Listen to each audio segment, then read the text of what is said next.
Mike Powers, who actually has the latest on the Las Conchas fire.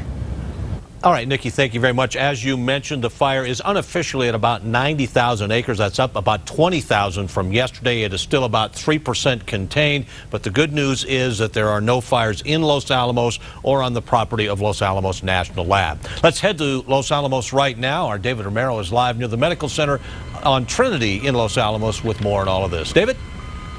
Well, there's a good reason for that, Mike, that they were able to prevent the fires from coming close or even approaching the Los Alamos lab property. That's because they took measures yesterday to do preventative measures, rather, to burn off some of the potential fuel that could have ignited or could have been ignited by spot fires and caused damage to the property. They did have a 1-acre spot fire there earlier this week, which they were able to extinguish, but they have been going out through the western part of the city and, of course, the lab property, making sure that they can prevent those kind of things from happening.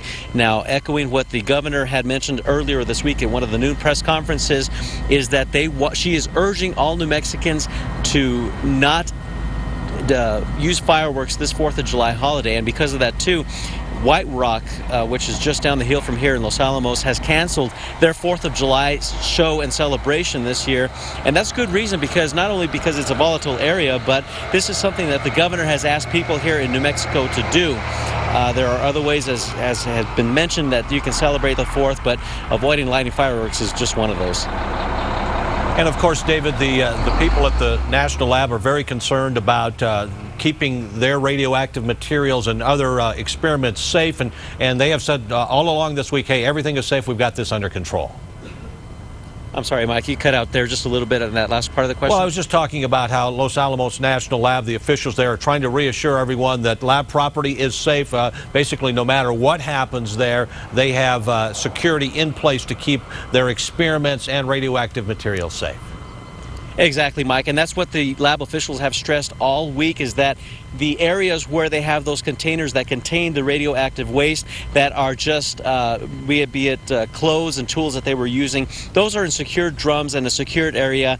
And even from the Cerro Grande fire, they took preventative measures to make sure that that area will not have fuels that can burn and get to it, and they're continuing to keep a watch on it through this fire right now. David Romero reporting live in Los Alamos. David, thank you so very much. And of course, we're all keeping an eye on the winds today, because they're supposed to change a little bit. And I know, Kristen, you'll have more on that coming up in just a minute.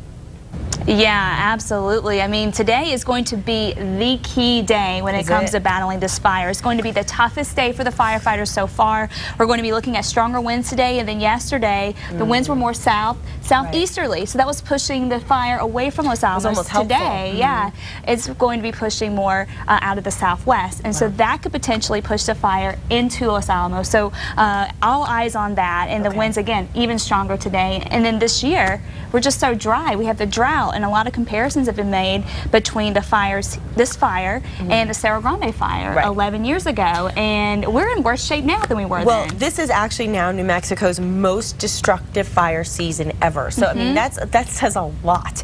And I mean, the whole country this year, I don't know. Mother Nature really needs to change her mood. That's all I'm going to say.